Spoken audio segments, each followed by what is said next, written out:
9వ తరగతి చదువుతున్న అబ్బాయి క్లాస్లో సరిగ్గా చదవకపోవడంతో స్పెషల్ క్లాస్ పెట్టించారు.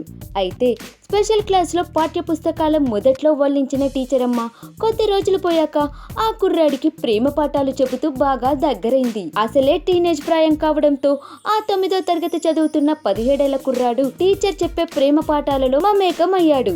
ఇంకేముంది, పుస్తకాలను పక్కన పెట్టేసి శృంగార సాగరంలో తేలియాడారు. శృంగార రసస్వాదన ఎలా ఉంటుందో ఆ కుర్రాడికి తెలియచెప్పడంతో ఇక నిన్ను విడిచి నేను ఉండలేను అని అన్నాడు ఆ కుర్రాడు.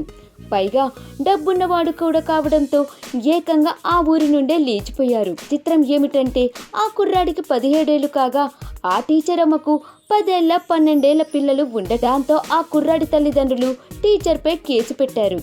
ఈ దారుణం కర్ణాటక రాష్ట్రం కలబుర్గిలో జరిగింది.